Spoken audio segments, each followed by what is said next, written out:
diminuer la consommation énergétique, lutter contre les émissions de gaz à effet de serre, augmenter la part des énergies renouvelables issues de la biomasse dans le but de respecter, préserver l'environnement et assurer un avenir meilleur pour les générations futures. Quoi de mieux qu'une chaudière à bois pour y parvenir?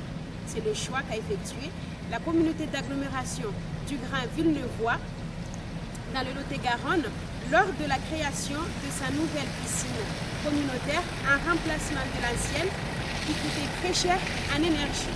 Elle a participé ainsi à la transition énergétique en passant d'un système énergétique au gaz à un bouquet énergétique basé sur des ressources renouvelables, le bois, un des composants de la biomasse. Mais c'est quoi la biomasse? Comment est-elle transformée en énergie et en quoi est-il avantageux de l'adopter?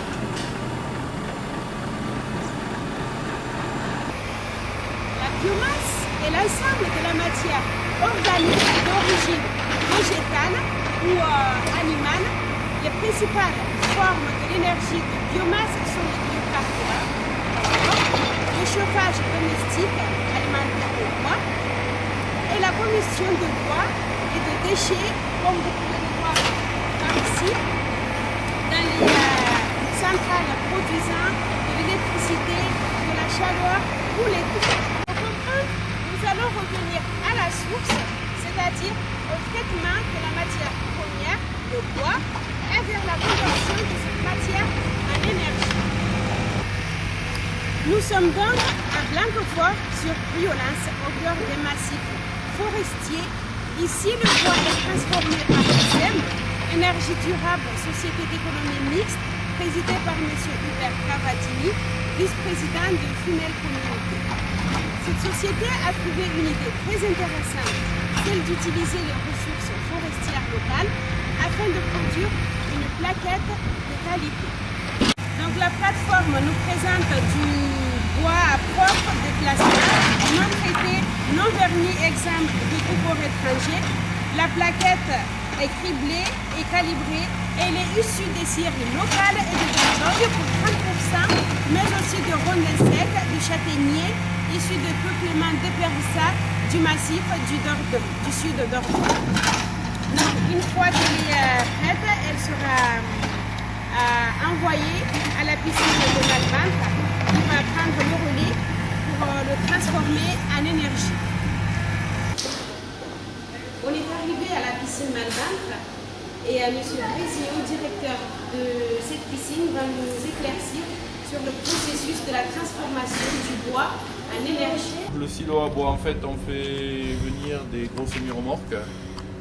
Ils arrivent ici, ils lèvent la benne et on décharge tout le bois ici. Comme vous le voyez, c'est du bois en plaquettes forestières. Donc ça fait entre 2 et 4-5 cm. Et voilà, mon collègue va vous le montrer. Donc on décharge 22 tonnes à la fois, à peu près 22-23 tonnes. Et c'est du bois qui est assez sec et qui nous permet ensuite d'aller dans une liste sans fin pour aller vers la chaudière bois que l'on va aller visiter rapidement. Tout à l'heure on a regardé le silo, donc le bois que l'on vient de voir arrive ici par la vis sans fin qui vient jusqu'ici. Ensuite le bois tombe dans une trappe. Cette trappe on l'appelle une écluse. On remonte ici, toujours avec une vis, on tombe dans une deuxième écluse avant de remonter vers le corps de chauffe de la chaudière bois. La chaudière bois se démarre électriquement, avec des impulsions électriques, avec des flammes. Quand on envoie des impulsions électriques qui font des arcs électriques et ça met le feu au bois. Donc ensuite, le bois est brûlé dans la chaudière qui est ici. On arrive à monter à environ 800-850 degrés. Les évacuations des fumées se font par les tuyaux que vous voyez en haut. Mais avant les évacuations des fumées, on récupère les calories aussi qui devraient partir dans l'atmosphère, mais que l'on récupère avant qu'elle parte dans l'atmosphère pour optimiser le rendement de la chaudière. Voilà, le corps de chauffe avec la flamme. 2 tonnes de bois. Pour 22 tonnes de bois rempli de cendres, à peu près la moitié de ce bac-là. C'est-à-dire qu'en gros, on a compté qu'on a à peu près 150 à 200 kg de cendres pour 22 tonnes. Donc ça prouve que le rendement de la chaudière est exceptionnel. On fournit, grâce à cette chaudière, en période de... s'il fait très froid, on fournit jusqu'à 85% de notre énergie par le bois. Les 15% restants étant pris en charge par 2 chaudières gaz. Et pourquoi avez-vous choisi cette énergie? Alors, on a choisi cette énergie pour plusieurs raisons. Déjà en termes de développement durable. Je vous rappelle que toutes les collectivités, grâce au Grenelle de l'environnement, ont des objectifs en termes de développement durable et surtout en termes de rejet de CO2. Il faut savoir qu'une chaudière bois nous fait une économie de rejet de CO2 d'environ 290 tonnes par an. En conséquence, rien qu'avec cette opération, on remplit les objectifs du Grenelle de l'environnement pour à peu près toute la collectivité. Ça, c'est une première chose. La deuxième chose, c'est que la collectivité, les élus, sont toujours très sensibles à l'environnement. Les économies que l'on va faire sur le rejet de CO2, d'une manière générale, ils ont compris que le bois est une énergie qui était valorisée, valorisante et qui permettait de répondre vraiment à des objectifs de développement durable puisque, comme on le sait, le bois se renouvelle et il suffit de planter des arbres et dans 25 ans ou dans 15 ans, même pas, ça dépend des essences de bois, on aura à nouveau du bois. On est vraiment dans l'esprit développement durable pour faire durer nos énergies. Et quels sont justement les avantages que vous pouvez intégrer? Alors, le principal avantage, il n'est pas neutre, il est même essentiel, c'est les kilowattheures. L'énergie nous revient à peu près 3 fois moins cher que le gaz. On fait une très grosse économie en matière d'énergie. Or, un centre aquatique est extrêmement énergivore.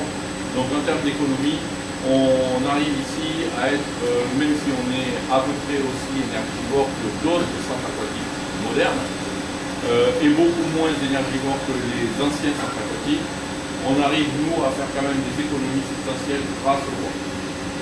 Et est-ce qu'il y a des inconvénients?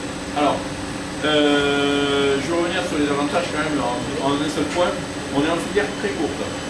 C'est-à-dire que le bois vient de la région de Fumel et la plupart des exploitants qui nous fournissent le bois sont sur la région de Fumel. Fumel, c'est à environ 23 km. L'énergie, en fait, la plateforme bois est à 10 km au nord de Fumel, donc il y a environ une trentaine de kilomètres entre nous et la production de bois. Est-ce qu'il y a des inconvénients? Vous avez rencontré des inconvénients? Alors, premier inconvénient, il n'est pas neutre, il a fallu former quand même le personnel, puisque les gros entretiens, les petits entretiens, beaucoup d'entretiens se font avec le personnel du centre aquatique. Autre inconvénient, il y a eu une période de mise au point qui a été un peu longue, qui a duré environ 12 mois. Donc la mise au point est un peu sensible. Un autre inconvénient également, il y a un entretien régulier qui prend un peu de temps et qui nécessite que le personnel soit quand même attentif à cet entretien régulier. À part ça, on pourrait qualifier d'un inconvénient le fait d'avoir stocké le bois ici. Il a fallu construire un silo, faire des approvisionnements alors que le gaz nous arrive directement. Ça peut faire marquer des inconvénients, mais moi je crois qu'aussi il y a un charme, même si le charme est un arbre. Il y a un charme, et le charme c'est qu'on reçoit notre produit, on regarde comment il est, s'il est bien sec, s'il correspond à ce que l'on souhaite. C'est pas inintéressant. Quand on se livre du bois à la maison, c'est le produit qui va nous servir à faire fonctionner le centre aquatique ça a un côté sympathique. Pour finir, la biomasse est un progrès pour l'environnement. Elle permet de limiter les rejets de gaz à effet de serre. C'est une alternative possible au changement climatique. De plus, le bois est une énergie de bon marché, facile à exploiter et pratique pour produire du chauffage.